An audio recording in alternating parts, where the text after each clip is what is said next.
dengan saya Wanodia Estitama. Kami akan mempresentasikan identification and authentication failures berdasarkan OWASP Top 10. Pada identification and authentication ini sudah berada pada peringkat ke-7 yang sebelumnya pada tahun 2017 berada pada peringkat kedua. Jadi mengalami penurunan Nita yang tadinya udah berada peringkat kedua lalu sekarang peringkat ke-7. Jadi malah dia downgrade gitu ya? Iya, tapi tetap masuk ke OWASP Top 10 atau serangan yang paling banyak digunakan di dunia Web aplikasi. ya web aplikasi. Betul sekali. Selanjutnya kita harus mengerti apa sih itu OWASP. Jadi OWASP itu di Open Web Application Security Project. Dia itu merupakan organisasi nirlaba dari Amerika Serikat gitu. Dan dia menentukan standar keamanan aplikasi web di dunia. Dan OWASP Top 10 itu merupakan laporan yang diperbarui secara teratur yang menguraikan masalah keamanan untuk keamanan aplikasi web dengan fokus pada sebuah resiko paling penting dan paling kritikal. Oh, jadi ini adalah top 10 yang paling kritikal yang ada di dunia. Emang OWASP ini adalah pilihan-pilihan serangan yang ada pada dunia. Jadi gitu ya. Jadi apa selanjutnya kita juga harus mengerti apa itu identification and authentication failures yang akan dijelaskan oleh Atta. Jadi untuk identification and authentication failures itu merupakan resiko yang berhubungan dengan identitas, autentikasi, dan manajemen sesi. Oh, hal tersebut mengakibatkan seseorang attackers atau hackers itu dapat melakukan credential stuffing karena itu diizinkan oleh web aplikasi tersebut. Jadi aplikasi tersebut itu mempunyai kelemahan pada perizinan credential stuffing, lalu bisa dilakukan brute force, dan yang selanjutnya itu penggunaan password yang lemah dan mudah sekali diketahui. Jadi jangan gampang menggunakan password yang gampang seperti password 123456, 654321 atau QWERTY. Itu juga password yang paling banyak digunakan oleh orang-orang di dunia. Bahkan pada datanya sebanyak 3 juta orang itu menggunakan password tersebut. Untuk password 123456 digunakan oleh lebih dari 6 juta orang. Widih, orang-orang mainstream banget ya.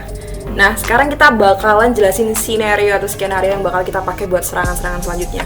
Di sini kita akan pakai credential stuffing, brute force, kita bakal pakai burp suite, dan juga password complexity-nya kita akan mencoba untuk mengetes password strength atau kekuatan password, dan juga kita lihat di kata sandinya lemah apa enggak. Jadi dia itu udah menerapkan password policy belum?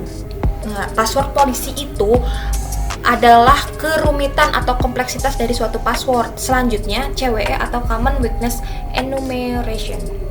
Jadi CWE itu the Common Weakness Enumeration, yang mana dia itu merupakan sistem kategori untuk kelemahan dan juga kerawanan dari sebuah software. Kerawanan pada sebuah software tersebut biasanya didukung dengan mekanisme dari autentikasi yang kurang memadai. Kalau pada CWE 521 itu mendeskripsikan mengenai weak password requirements. Weak password requirements ini tentang mekanisme dari authentication yang harus mengingat sebuah rahasia. Rahasia yang dimaksud tersebut adalah password. Jadi dia harus menyediakan identitas dan user password pada sistem tersebut. Lalu yang paling penting pada suatu password harus menyediakan sebuah kompleksitas yang ada pada password yang tidak mudah untuk ditebak oleh orang lain. Selanjutnya, cara implementasinya adalah dengan menggunakan software yang meminta untuk seorang user atau seseorang yang akan menggunakan password itu menggunakan password yang kompleks dan tidak mudah untuk ditebak oleh orang lain. Jadi ada level dari proteksi yang akan digunakan. Oh, jadi semacam password policy gitu ya, Mi? Iya. Nah, untuk password policy sendiri atau kebijakan-kebijakan terkait password itu misalnya ada 4, yakni penegakan terkait misalnya panjang, maksimum, dan minimum passwordnya. Lalu ada pembatasan terkait penggunaan password yang udah digunain, terus pembatasan mengenai common password atau password yang udah biasa, dan juga pembatasan terkait string-string pemakaian string-string yang kontekstual. Twitter yang akan kita lakukan attack nanti tidak menerapkan batasan-batasan yang akan kita jelaskan nanti. Oke guys, langsung aja kita akan belajar konsep tentang identification and authentication failures-nya melalui OS Shop. Di sini kita akan mencoba challenge yang namanya password strength. Kita langsung masuk aja ke sini, login.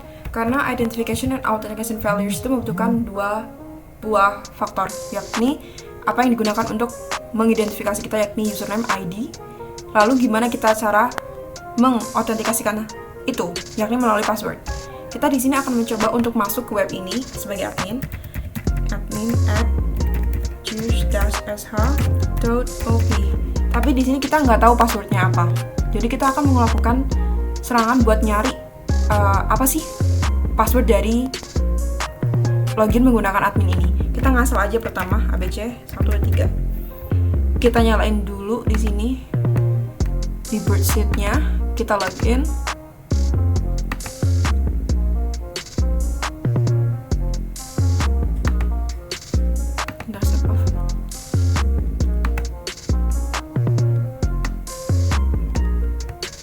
Nih, kita dapat di sini post request. Kita lihat di sini percobaan menggunakan email admin bla bla bla dengan password ABC123 gagal. Kita kirim ini ke responses, masuk ke proxy, intercept, matiin, go back. Kita lihat di responsnya invalid email or password. Jadi apa yang harus kita lakukan? Kita harus mengirim ini ke intruder, Ctrl I. Jadi intruder itu semacam tool buat mengenumerasi password ya. Udah, kita klik intruder ini warnanya orange. Kita go to position. Di sini kan kalian ngeliat banget banyak kata-kata yang di blok warna biru atau hijau. Kita clear aja. Sedangkan kita harus melakukan ini, blok ini passwordnya kita add. Terus kita go to option.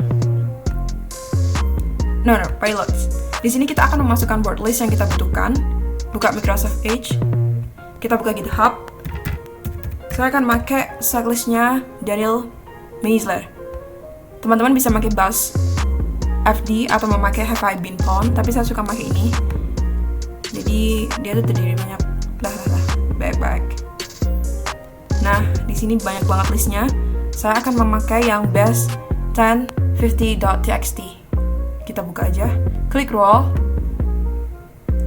Ctrl A, C, kita tutup.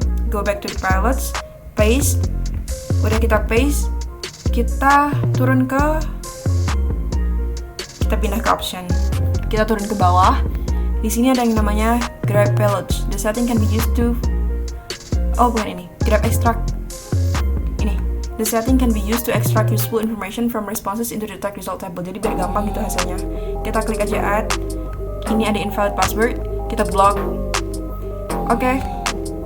Semuanya udah set, udah ready. Kita start tag.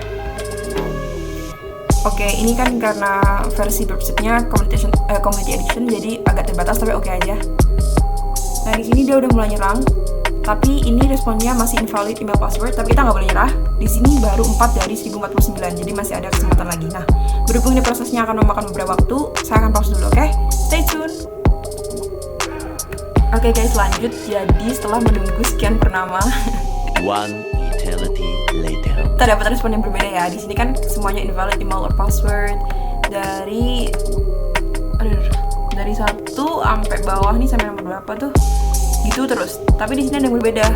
Waktu kita datang ke word list yang 117, dia memberikan respon yang beda gitu. Kita lihat di sini ternyata ada email dan juga password yang benar buat login ke web Shop tadi. Kita lihat responsnya.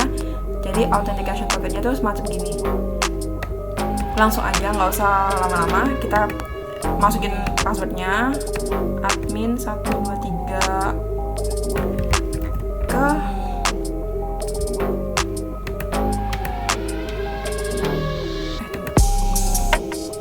keluar dulu, discard. Proxinya kita interceptnya off dah. Kita masukin, ini kan masih ABC 123 yang asal tadi. Kita pakai yang udah ketemu. Kita coba login. Nah, kita udah berhasil login. Sebenarnya untuk challenge ini kalau berhasil di sini ada kayak notice bar-nya gitu, tapi agak menunggu beberapa lama. Yang penting di sini kita udah berhasil masuk sebagai admin dan menggunakan password yang udah kita dapetin melalui brute force pakai burp sheet tadi. Nah, udah gitu aja. Untuk selanjutnya bakalan dibahas lebih dalam dan attack yang lebih seru oleh Prativi Arminta. Jadi stay tune, bye! Selanjutnya yang akan kami lakukan adalah melakukan brute force pada aplikasi Burpsuite.